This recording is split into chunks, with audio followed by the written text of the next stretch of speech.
Ben, thanks for coming on from all the way from Miami, Florida. How was Rolling Loud? Did you go? Dude, I did not go. No? I went to so I'm from Chicago. I Okay. literally just moved like 2 weeks ago. That's why I don't know if y'all can see this. I don't have lights in this room yet. Like it's Yeah. just clapped out here. It's a little I dark. got my boxes everywhere. Like You just moved or what? I just moved like 2 weeks ago. Okay, how do So you like I it? went to Summer Smash, but it's good. I like it. I really fuck with Miami. Like the energy here is sick. Mhm. I love my new apartment. I'm just trying to get it set up and everything. So everything's good. Yeah, heard from a lot of people in Miami is just different, when you get there, Mhm. the vibe and everything. I'm not a huge party guy, so like I don't really go out clubbing and shit like that. So not really into that whole scene, but I still like it here. Yeah, that's Wonderful. good. So yeah, thanks for coming on, Kevin. This is a new episode of the Hustlepedia podcast with Kevin Feng. Kevin Feng is an e-commerce guy from Miami, Florida, and He made seven figures. 17 years old, if I'm 17 not years wrong. old, and hasn't graduated high school, which is an absolute feat in my opinion. I'm 18 now, but yeah, 18 now, yeah. that 17 was yeah. And you're I appreciate it. founder of Ice Mob, right? You want to explain to us before we get into it a little bit about Ice Mob and what's it about? Sure. Okay, yeah. So Ice Mob, I started this company around 2.5 years ago. Mhm. I've been doing e-commerce for probably 3 to 4 years now. But Ice Mob was really the. It started off as just a dropshipping store. Like I was like, this is a sick product. I love this product. Mhm. I started selling it, and that's what really took off. That was But the winner since for then, you? it's really become. What was that? That's Ice Mob is the winner for you. It was the winner. Yeah, you call it the winner. But really, I think the reason it took off was because I was so passionate about the product. Like I had a genuine interest in ice jewelry and hip hop as a whole. So that was dope. Just the fact that could kind of align. So what made you get into e-commerce out of everything? I mean, there's, so many options online, but what made you decide e-commerce was the one? I don't know, man. I tried a bunch of shit. I tried like social media marketing. I did garage selling for a while. That's how I got capital to start my first e-commerce store. I did a whole bunch of stuff, but e-commerce was just kind of what interested me. So When you Well, say I stuck garage with- selling, do you mean like the classic selling out of your garage, or am I? nah, like Lost going a to little garage sales, like some Gary Vee shit. Oh, okay. Yeah, he does that a lot. So do you think that like e-commerce, because like there's so much stigma around e-commerce because dropshipping is dead and all that stuff, Yeah. like and especially if you're young to start off, you burn a lot of cash, you hear that all around Mhm. getting into e-commerce. So did that really affect you, or what was your experience like when you got started? I think back then people were saying the same thing, is that it's getting saturated. And back then it was not saturated. And I think it's the same thing happening now, is that people are saying e-commerce is saturated. Yes, it's more saturated than it was 2 years ago, but is it saturated? I wouldn't say that at all. I think there's so much opportunity for everyone. I think now if you're trying to start e-commerce, now's the perfect time to do it.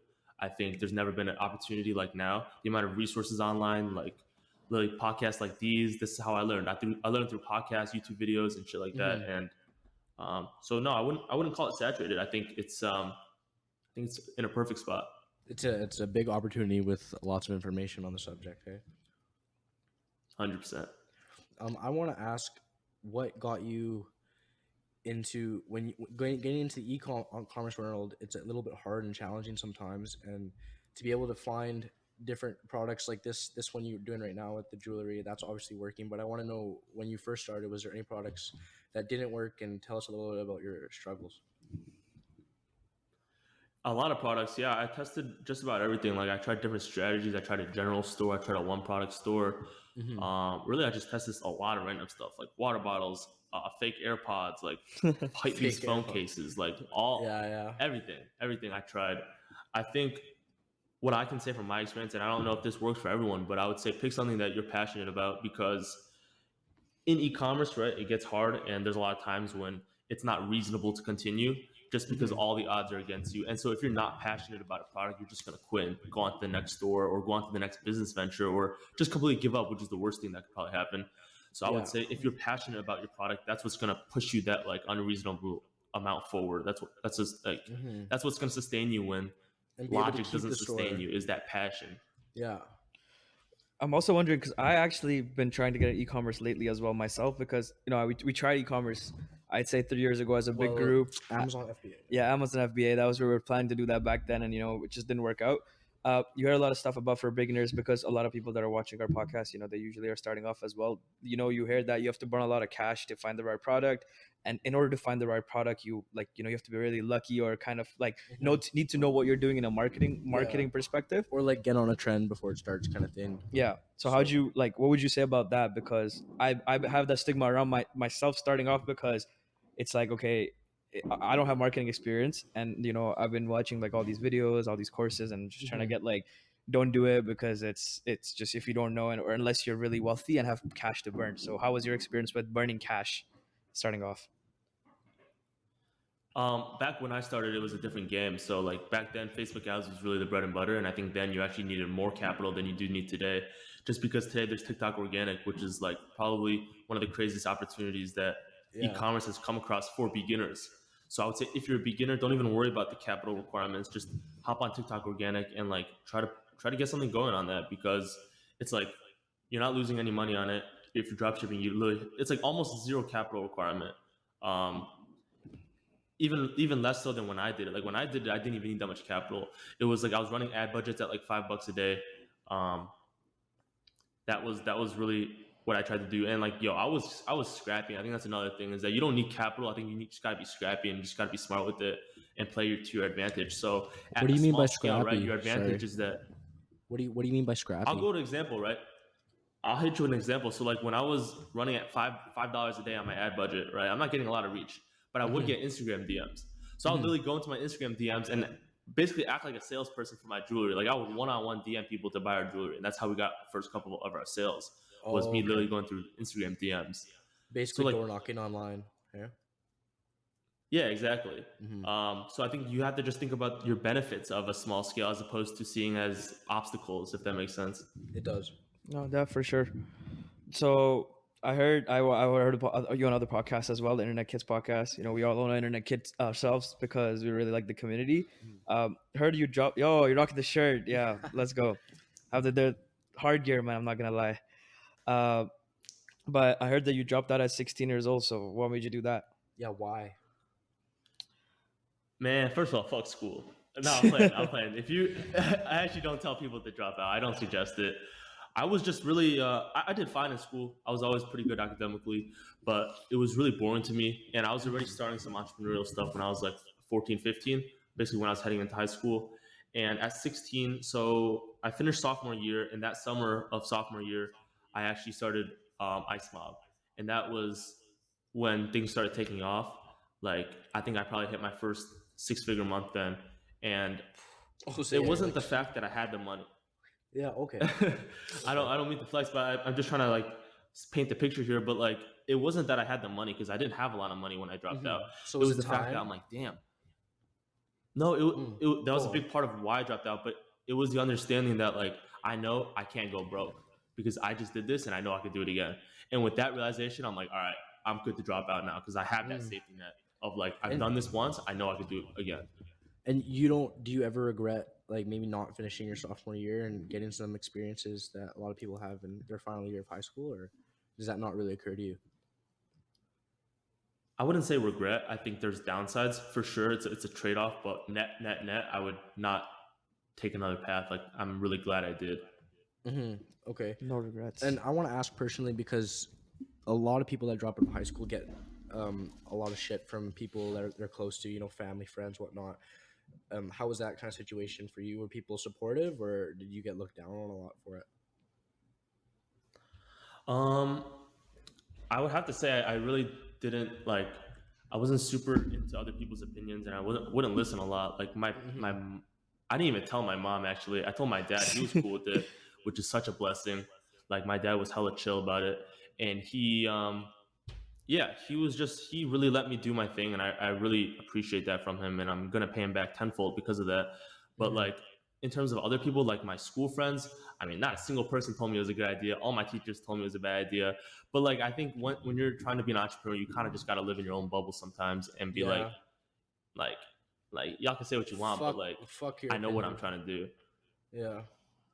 To a degree, No, yeah. I respect To a degree, that. Yeah, I respect that. That's, you really got to have a strong head to be able to look past people's opinions, especially when they're close to you. Yeah, Definitely, man. Like 100%. school itself, though, like it just seems like, and especially today, like meeting all these people, and I think post COVID, especially, like you meet so many people that online and all that stuff that you realize that like there's guys our age, and you're even younger than us. We're actually 20, and it's crazy to see that you've scaled your own business after coming out of school at a crazy stage yourself. So it's dope to see that there's so many opportunities outside there that, like, I mean, we don't look down on school. I mean, none of us actually like school either, but it's more for that, like school itself. Like, I mean, if you want to become a lawyer, doctor, all that stuff, that's also hustle to actually go through all that. So we respect that, but all the other things, like I've been in business school for 2 years, and it might have been the biggest waste of money and my time I could possibly say out loud. Like it doesn't matter, but parents and all the stuff to deal with behind that. Like 2 years, I just feel like just went by and got nothing out of it at the end of the day, just trying to chase a GPA, which doesn't really determine anything at the end of the day. After university. Yeah, exactly. Also considering actually not going back after this year for at least a year to see where things go with me personally in my life too. But yeah, you're 100% right with that school thing. And especially now. Yeah. Because you don't necessarily need a degree to get a job at some places now. Yeah, it's getting like that whole stigma is dropping, and you did it at a really young age. That hats off to you, man. That takes a lot of balls, honestly. You're in the frontier of it. you're one of the first people to be able to do this kind of thing. So I think a lot of people look up to you in that way. And again, I'm very thankful. We are very thankful to have you on the podcast today, because a lot of our viewers. No, man. Thank you guys for having me as an idol. Yeah. So when I get into more stuff, read that you're also into fitness and other stuff as well. So let's explore. Yeah, I have a lot of questions for you about fitness, because I see it's in your Twitter bio. So tell me about why the reason is in your Twitter bio. You just a gym guy? Is there more to it?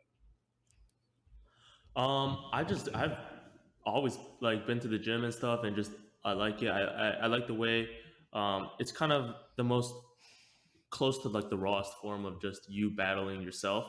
And I think as an entrepreneur, that is essentially what the entire battle is. It's you versus yourself, and the gym is just another extension of that. And so I think, most entrepreneurs obviously go to the gym and stuff. But I think recently I've been kind of getting into more so I started off weightlifting a lot. Recently I've been really going into like mobility and strengthening my joints and stuff like that. And then also like training like martial arts. So I started jujitsu around 6 months ago. Wow. I'm trying to do kickboxing in the next few weeks or so as I kind of get jujitsu down a little bit more, and just trying to upgrade myself physically all the time. But I love fitness, yeah. Yeah, so you want to be more of a weapon than a sex symbol, hey?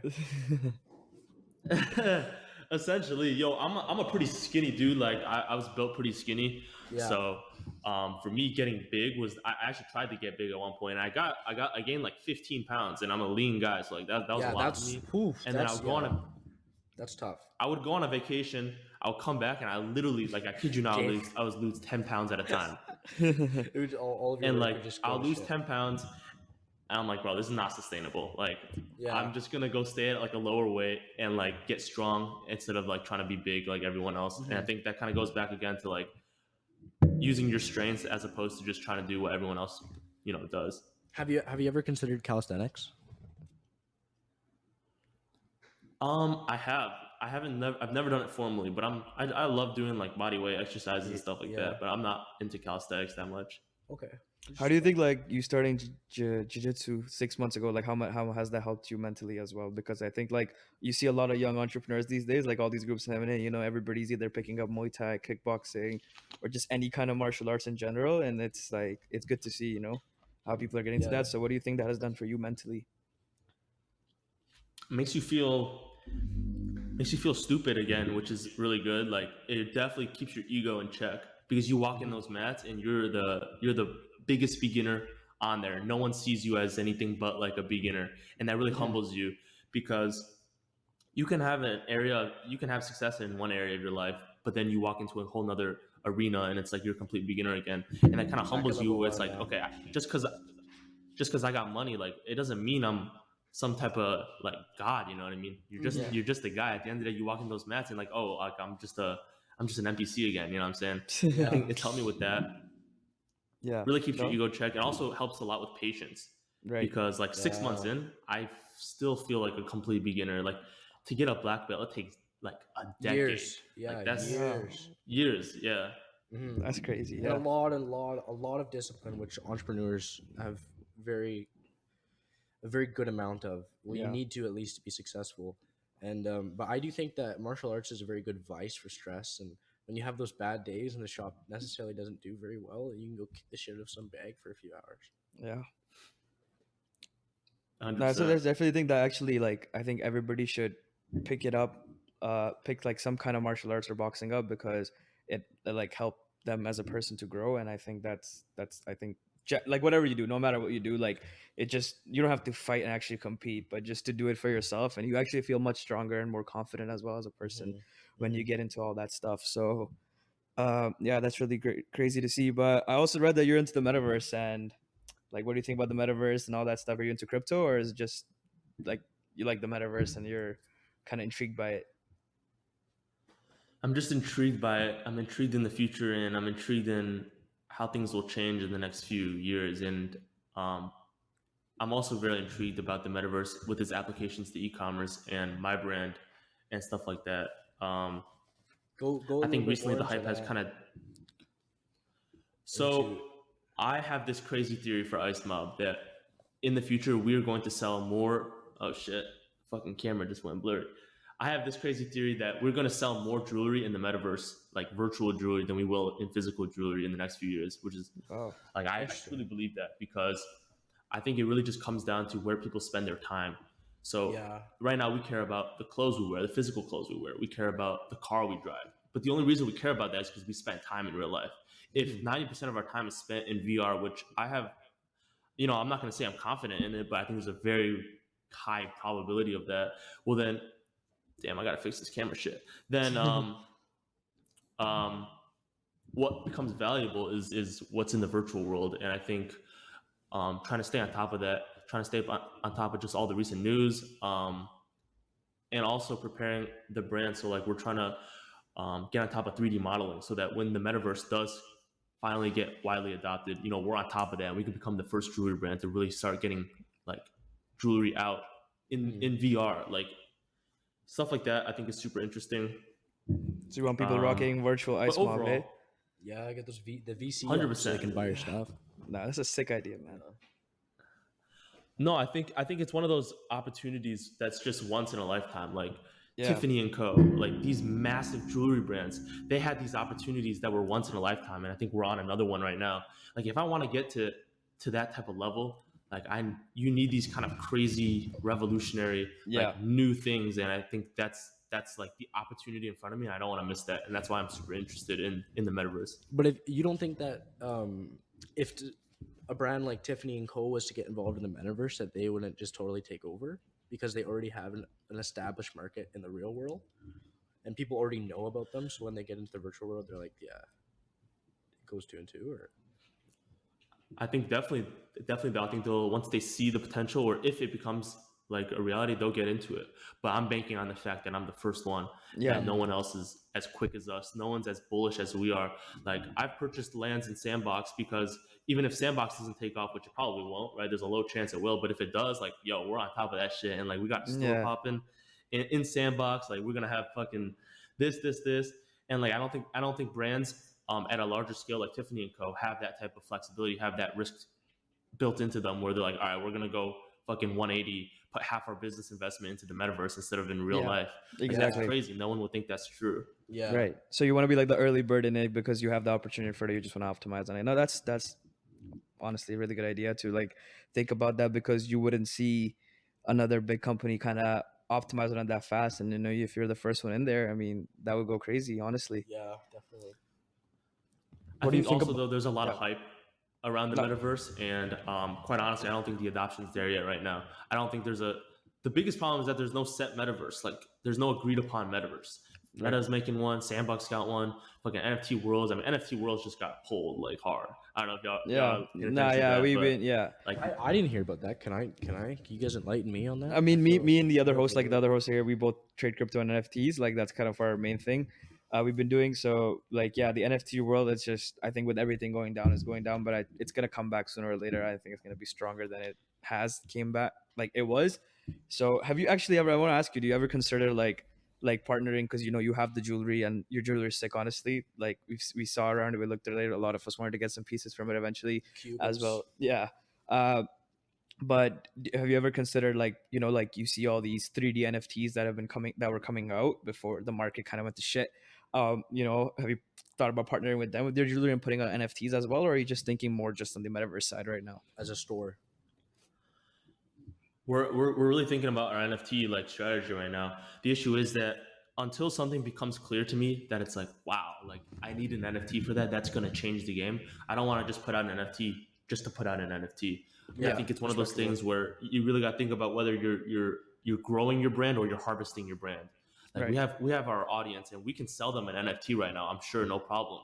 But is that really growing our brand, or is that a cash grab? Is that a money grab? Yeah, So true. we're really trying to be deliberate with the way we implement NFTs. I don't have a clear like thing in my head right now where it's like, yeah, I want to do that with NFTs. And until then, I think I'm going to hold off because, like I said, I don't think it's something to rush. No, that's a good idea, honestly. Yeah, because I think that uh, a lot of the market this year was based off just hype and kind of like just because we were in a bull market after a long time and everybody was just after COVID, whatever you saw, you'd buy and make money off it. It was just kind of an opportunity to make money. I don't think it was here to sustain, but I think it will in the future. Definitely, a lot of big players have been getting into it, and it's going to take time for it to actually get adapted worldwide. But until then, I think that's like really good because like even like you want NFTs with utility and kind of like like a meaning behind them and not just the NFT Yeah, like for it's the gonna picture be, of it. meetups and stuff, and you gotta have access to certain Yeah, types of something things. special, right? That's what we wanted to do for our, like, eventually, like, once we kind of get at a bigger stage, to have an NFT where it gives you access to come on the pod as NFT. So kind of like something that's actually people can buy it and have use of it and can like maybe put their brands out if you have a bigger following and all that stuff, which makes it more useful than just kind of like a picture, which people are like, oh, you just trade JPEGs, which don't want to make that the case either. Yeah, 100%. Yeah, and I want to ask you because like you said that you started as a dropshipping store and then you phased into like I believe you're producing your own stuff now and all that stuff. Is that how it is, or are you still dropshipping? So we manufacture in China, but we have a 3PL that we work with in the US. So we ship from the US. Everything's white labeled. Yeah, we transitioned from drop shipping, and that was definitely a big step. It was one of those risks because we were actually, a lot of people think that drop shipping is kind of dead or whatever because of the whatever 30-day shipping time or whatever like that. Yeah. It's actually I would advise people to not get caught up in that because customers don't really care about long shipping times as long as you're transparent. Like we were doing, we were more profitable when we were drop shipping than we are now, actually, in terms of margins, just because like the cost of stuff was so much cheaper. The only reason we actually did, quite honestly, that the reason we transitioned from drop shipping to a 3PL so early on, probably like 6 months in, 8 months in, was just because I thought it was sick. I was like, oh damn, I want to ship from the US. Yeah. That, and then also I wanted to create a better brand experience for our customers and actually create like a brand instead of just another drop shipping store. And I think that's super important nowadays, is that so many people are just trying to run up these drop shipping stores and like catch a bag. And like, if that's what you're trying to do, that's perfectly fine. But just know that that's not going to last. And like, I truly believe that building it'll a brand last a few months nowadays and is then becoming more and more important. And yeah, whenever I'm on social media and I see those ads for, and I can tell pretty fast if it's a drop shipping store or not. And when I do see that it's a drop shipping store, I don't necessarily want to buy from it as much as I would if it was an actual established brand. Do you get what I'm saying? No, 100%. That's what I see, because I see like, because I act like same thing, like relating, because I've been like very because I've been trading and stuff, but I wanted to like do something in the online business world, and I was considering like e-commerce or starting an agency. Iman Gadzi, right? Probably heard of him before. Yeah, I just did his remote revolution course, and I like went through it, and he really like just broke it down to like, I think maybe he did it because he has a thing where he gets people to join like how to start an agency. And I was really confused between the both of them, and then it was just like, e-commerce, you need like a lot of money to start, and if you have a lot of experience to start, because I was like, I've been trying to build Shopify stores and kind of get into that. And I like the strategy because I also watch another YouTuber. It's Nate Schmidt. He's like probably the realest YouTuber that I've seen that's kept it real in the dropshipping world. And he said the same thing, to start off as a dropshipping brand. But that's what I was thinking, start off as that, get some experience, and eventually find the product like you did. to make it like a well-established brand, and then do like shipping from the United States, how you are doing, uh, and stuff like that. But that stigma of that, like you see all these stop shipping guys are like they're making $1 million in revenue, but it's not really profit that they're taking home. And that's what I kind of want to clear up with you for myself and people that are watching. Like, is that really the profit margin is really that little that people criticize it so much, or is it just all Speculation. speculation? It definitely depends store to store. But I would say generally, like if you're lucky as a direct to consumer like operator to be taking home like 10-15%, like that's good. Especially once you get to higher scales, like 7-8 figures, 10% is like that's good to be actually taking home as profit. Right. I think if you're drop shipping, the margins are a lot higher. Like I said, when we were drop shipping, my net margins were higher. Like I would be taking home more. I think it depends. I just think it depends on the store. Like I don't want to speak for all 7-figure stores. It definitely depends. Makes sense. 100%. Yeah. Have you ever considered like do you do just like now that are you running other stores as well, or is it just Ice Mob your main focus now? So I take a different approach to e-commerce than a lot of other e-com guys. So a lot of e-com guys, right, their focus is I wouldn't necessarily say it's just money focused, but essentially that's their main focus is just like getting money. And they got a formula that works. They'll start many e-commerce brands. They'll all do like drop shipping, whatever. I take a different approach. So what I really enjoy doing is just focusing on one thing and taking it to the moon. Like I want Ice Mob to be like the next Nike of jewelry. Like I'm not here to build an 8-figure store and call it a day. Exit for I don't know $15 million. You're here for that some of these guys are legacy. getting, and that's legacy. And also I just enjoy building. You know what I mean? I really enjoy building, and I think I just enjoy brand building, and I'm not so pulled by the desire of just running up e-com stores with big numbers. I don't think that really would make me that happy. I really enjoy just building one thing more. Yeah. What would you say for like I want to get into more of like, because you're obviously experienced in the e-commerce world, and what would be I'd say like your steps to get into the e-commerce world, like for people that want to get started, like what would you give them as your like you've learned so much probably, and you've made a lot of mistakes probably, and you went through all of that. Now looking back, what would your approach be if you were starting fresh now? E-commerce Just 101 e-commerce. by Yeah. Kevin Feng. Yeah. I haven't given this too much thought, but I think something I've been really diving deeper into recently is that e-commerce is very simple. It's not easy, but it's very simple at the end of the day, and I think people tend to overcomplicate it. At the end of the day, right, there's a few main components of e-commerce. It's like your product, your marketing, your brand, and like those are like the big pillars, and just don't overcomplicate it. Like you need a good product, you need to have good marketing, and then like have a good website, like have a good brand. I think that the knowledge, whatever knowledge you need, is online. I'll also say that. I would say don't be pressured into buying courses. I think, I think the amount of knowledge online is more than enough to get to 7, 8 figures, maybe even 9 figures. Like you don't need these courses.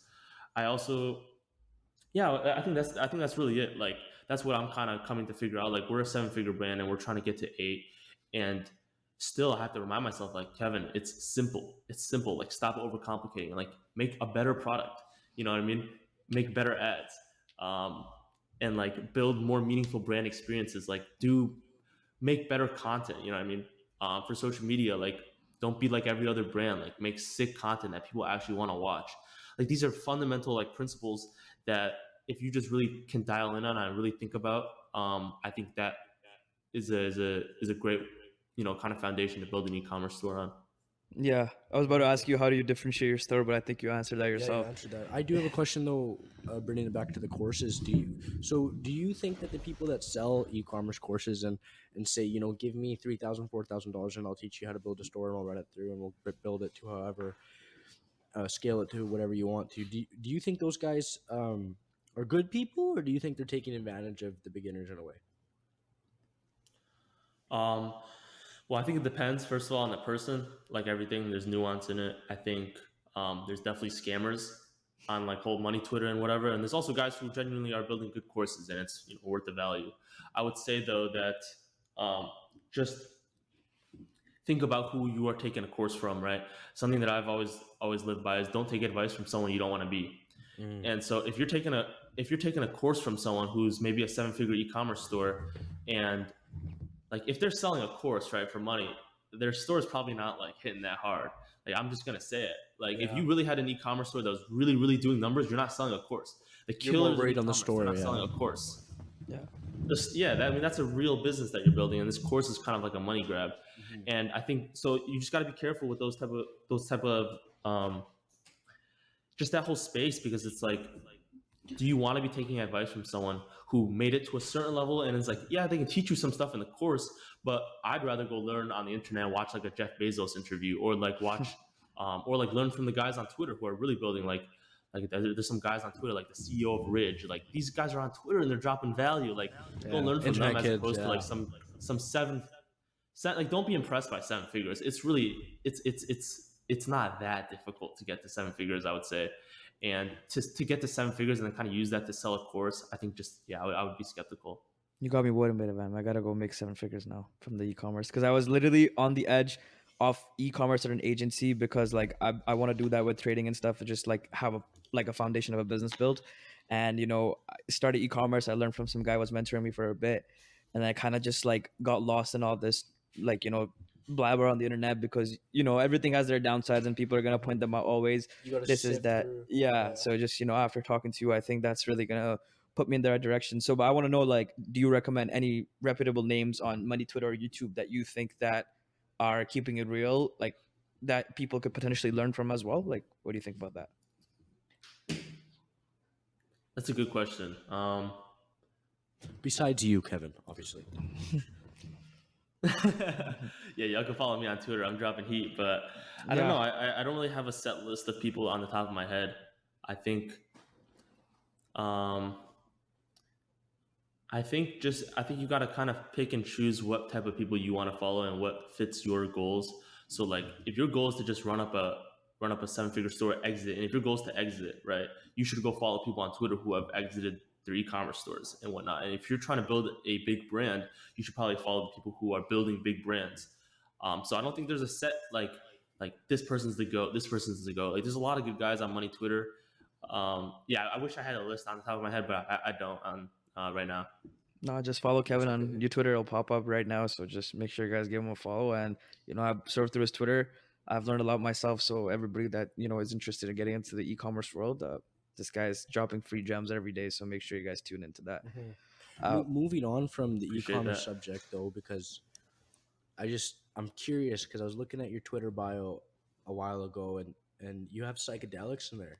And I want to know where that all came from. Man, that's a crazy world. I just been interested in it. Like I'm interested in weird, like new experiences, and like I think as entrepreneurs we kind of all are. So I had to kind of deep dive into that a few years back. So how did you start it? I want to hear your origin story with psychedelics. Okay, so it's really interesting, right? People always bring this up. People are like, "Oh, well, you got psychedelics in your Twitter bio. Like, tell me about that."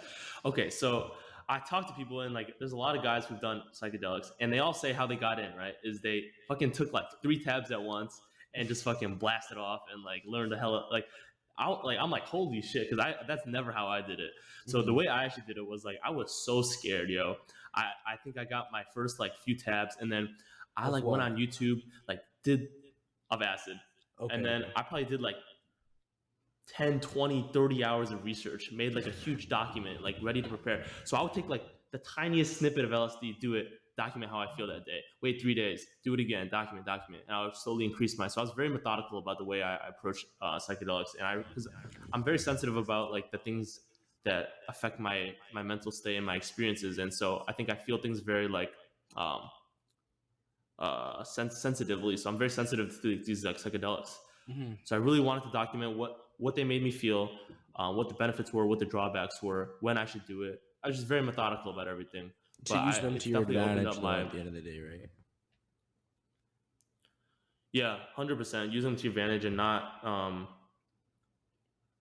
I might be overthinking, who knows, but like some people take it recreationally. I've never really been into taking it recreationally. I think it's such a like profound experience that I would feel almost like wasting it if I was using it just for fun. Mm-hmm. And it's also not something to play around with, because like the stories aren't fake. Like the dangers of psychedelics, they're very real. And so I would just tell people, be careful, but also be open to trying it. And the good thing about psychedelics is that you can take a little to start with. And damn, I don't mean to sound like a fucking No, druggie or you're anything not. like that. I'm actually extremely interested. I've never done psychedelics myself, but it is something that I have, taken a little look at, and maybe in the future, who knows? But I am under the assumption that people have told me in the past that it changes your neurological pathways. Do you agree with them? Like, did you start thinking different after you took your first couple tabs? I'll tell you the best analogy I ever heard, and I got this from Joe Rogan, who got this from another guy. But basically, the way they put it in this analogy was like, imagine you're going down a hill on a snow sled, on a hill of snow, right? You're going down on a sled. You go on the sled down, down, down. Eventually, right, these grooves start to form, right? These imperfections in the hill. There's holes from you skiing down it so much. Yeah. And what psychedelics kind of does is it puts a fresh coat of powder on the hill. And so now when you go down the hill, you're not going down the same paths you always go down. You're going down a new path, like a fresh path. Okay. And I think it's the same way with psychedelics. It's like almost like a reset in a sense. It's like, all right, my mind has been thinking in these patterns for the past few months. I've been just like these things I don't even question. Like they're just patterns in my head that are set. It kind of removes it. And it's like, all right, I'm starting on a blank slate right now. And so I have the potential to make this either I can fall back into the patterns again, or I can create new patterns that are beneficial. From it, yeah. No, that's a dope analogy. That's exactly what I would expect you, Kevin, to say. Because just being on the call with you right now, I can tell you're very like analytical when it comes to these kinds of things. And if you're doing it, you kind of think more of what is this benefiting me, the purpose, right? Not just doing it to not do just it. I'm gonna do it because my friends do it and I think they're cool. Yeah. No, I respect it a lot. I really do. Yeah, and I agree with what you said. Like, don't do it just because some guys on Money Twitter do it. Like, I have buddies who don't do psychedelics who have reached similar like enlightenment and whatever, like spiritual advancement. Like, you can get there without psychedelics. Yeah. Do what feels right to you. Yeah, definitely. So, what do you think about Money Twitter though? Like, I want to get into the small side of money that I think it's discovered by a very small amount of people, and you like since I've been introduced to it, it's been almost like 8-9 months, and being part of like really good groups, and it's changed my mindset completely.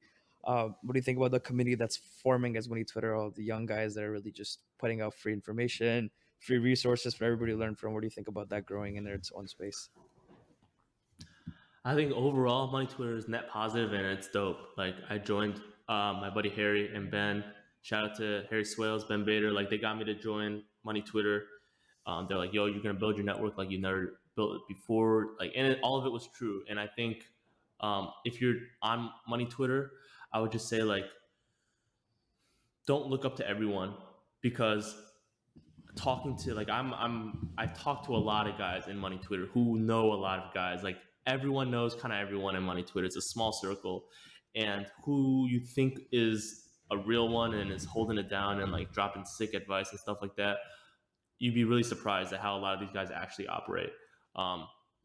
So I would just say take everything on Money Twitter, like everything in life, take it with a grain of salt. I think overall it's net positive. Take the value from it. It does have a lot of great value, but also know like there's a lot of guys on there who doing shady things, like are scamming their audience, like straight up. Some guys, and there's also people who like yeah, man. I'll leave it at that. I don't really like to get into all that, but I would say take it with a grain of salt. But Money Twitter's dope. Money Twitter's fire. Yeah, like the way it, like I think this in general, I think after all the COVID thing, everything, I think it's just so much more easier to network with people that live miles and miles away from you than network anybody that's kind of like next door. And I think it's good in a way because it helps like, for us to connect with you. I don't think we would have thought of something like this if you were starting something a few years ago, because it just feels so out of pocket, but now it's just normal. Like, we wanted to expand our podcast to like, so many guys that I've talked to personally on Money Twitter as well that I want to bring on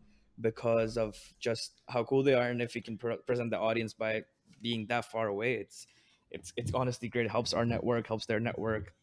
our audience as well. So it's really dope, honestly, where money Twitter is headed, and it's good to see. But yeah, again, take it with a grain of salt. I agree with you, definitely. Yeah, money Twitter is really awesome, and I think also just Twitter in general, you got to be like just careful with how you use it, because I think it can really lead to some negative consequences in terms of your mental. Like, Yeah. don't be comparing yourself to everyone. Like, use it to motivate yourself, use it to gain value, use it to all this, but like, don't. I don't know. You know what I mean? Like, it's I easy get to what look you're at trying to someone say. else's life. Yeah, it's easy to look at someone else's life and like, damn, like they got this, and like I don't got this. But when Yeah. you actually, I think especially when I started meeting some people on Money Twitter, it's like, oh damn, like I used to look up this guy, like I met him in person, he's hella chill, he's just like me, like oh shit, he deals with the same shit that I deal with, like he. Something I heard once is like everyone puts on their pants the same in the morning. Like yeah, man, like everyone's a person on Money Twitter. Don't get lost in the comparisons. Just yeah, everything there is what you can make, is what you want to make it. And especially if you're older and you're on Money Twitter, or at least getting into Money Twitter, and you see all these young guys like Kevin here, the hotshot studs that are doing very well for themselves. Don't think like, oh, I'm so far behind because I'm, for example, 26, and Kevin made 6 figures at 17. There's no way I can start now. And there's never a time when you can't start. You can start whenever you want.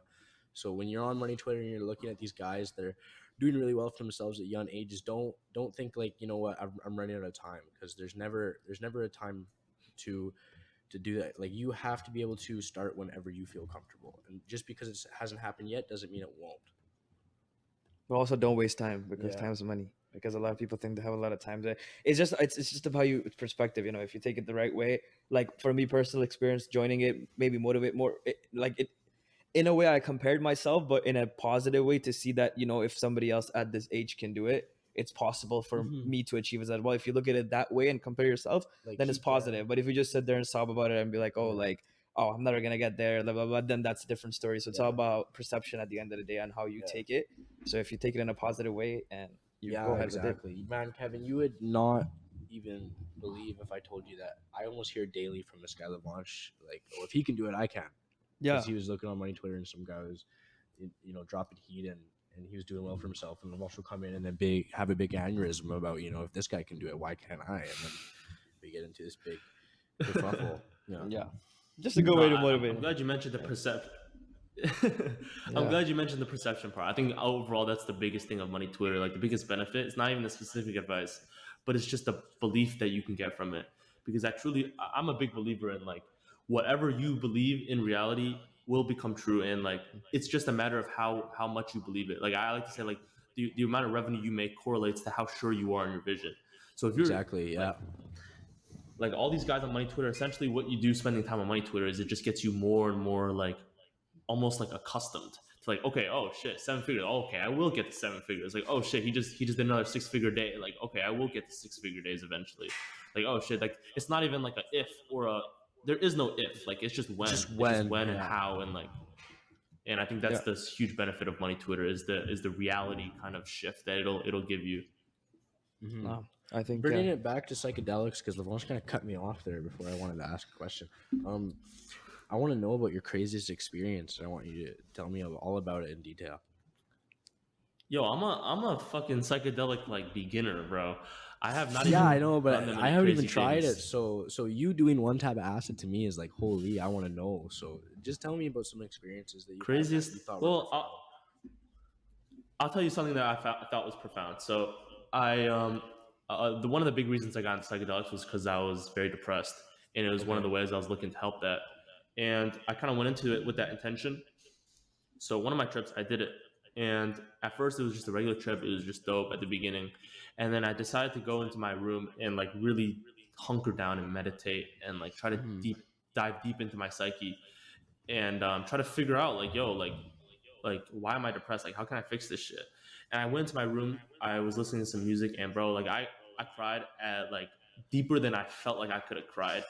And I don't know how to explain it, because when you're on psychedelics, all the senses kind of merge together. So I'll be speaking in a way here that won't really make that much sense, but I was in this like hellhole, almost like this red-orange hole in my psyche, and I was just sitting there crying, and like I just saw all this self-hatred and this like negativity, and it was just so sad to me. it was just so sad to me that I was hating myself like this so much. Mhm. That's all I wrote afterwards the trip, because I always journal after my trips. That's all I wrote. I was just, damn, Kevin, like there's so much self-hatred in there. It was so sad to see. And I think from that trip, I don't think it was a permanent fix. Like it was like, oh shit, automatically, like, oh, I'm happy now. It's nothing like that, but it kind of gives you a window into Yeah, how things opens your are. And it's eyes a like, little yo, bit. like allow some positivity in your life. You know what I mean? Like Mhm. I was going through all this negative stuff, and it was kind of, psychedelics was kind of like a break from that. It was like, yo, like take it easy, man. Yeah. No, I think that's dope. No, I guess that's it's really like a dope. great experience. Especially from your story is different than a lot of people. I think where the way you did it is extremely, like, I respect it a lot. And what I actually think is amazing is that you journal after every single time. You want to go into a little bit about why you do that? Yeah, I think I try to like hold on to whatever value I can grab from that psychedelic every time I do it. And so Mhm. journaling is kind of the way I do that. It's almost like a dream. Like after you have a dream, it's like the second after you dream, it's like, oh damn, that was that. And it's weird because like 10 minutes after you dream, it's like, what the Forget. hell happened Yeah. in that dream? Like I forgot. So it's the same with psychedelics in a sense. I would say like you really gotta. I prefer to journal after every psychedelic trip, so I can kind of look back and like see these realizations that I have. Because on psychedelics, I have a lot of realizations, but then I forget them. So I have to kind Mhm. of look back, remind myself, like, yo, you already figured this out already. Like you've worked through this in your mind already. Like, come on, move forward on this. Um, for me, that's the benefit of journaling. That's Wow, dope. that's interesting. Yeah. It's interesting. There's a different Definitely. perspective that you're given. I Yeah. think people that are interested, especially Logan, I feel Yeah. like he's intrigued right now by the things I'm you've told him. extremely intrigued. If you don't know, I want to be a pilot, Kevin. So there's obviously a few drugs that I will never be able to do, just because for health and safety reasons, right? But I Mm-hmm. I do agree with you when you journal. Like I think if I was ever to take up the hobby, that I would journal after. That is because of you. I've never ever heard somebody that's like, I journal after every trip, and I think that is so cool. But yeah, Yeah, I think honestly, journaling is fire. I think that psychedelics revisit. I think that was honestly a really good. We thank you for coming on the show. I mean, it was really amazing to have you. Oh, I have a few questions first, Kevin. Oh yeah, for sure. More about the aviation industry, and a little bit about me. I'm gonna get a little bit selfish here. Sorry, Lavash, Go but ahead, do your thing, man. yeah. But anyway, so do you travel a lot? Just of curiosity. I travel a good amount. I try to travel a lot. It kind of opens up my perspective. I really try to travel Okay. as much as I can. Okay. Well, I'm just going to extend the opportunity where when you do get to the 8 figures, 9 figures, or wherever you want to take it, and you're up and you're doing things in life and you want to go places, and I'll be sure to connect with you. And if I'm flying corporate at the time, hopefully I can fly to some places. Yeah, 100%. Wait, so what type of pilot are you trying to be? So I want to go to school. School's about 3 years, and then after that, a lot of guys just end up going to the airlines because that's where the big money is. But I have more of a passion for flying than I think a lot of people do. I really enjoy it a lot. So for me personally, I would want to take it in the other parts of the industry. Like, you got seaplanes, you got corporate, which is big, flying private for business owners, celebrities, and that kind of stuff.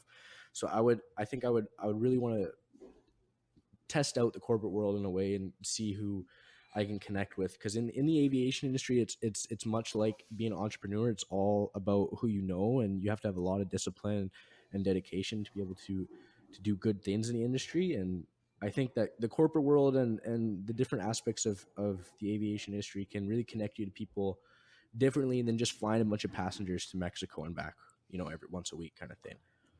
So Got maybe you. I didn't know what you meant airline by corporate.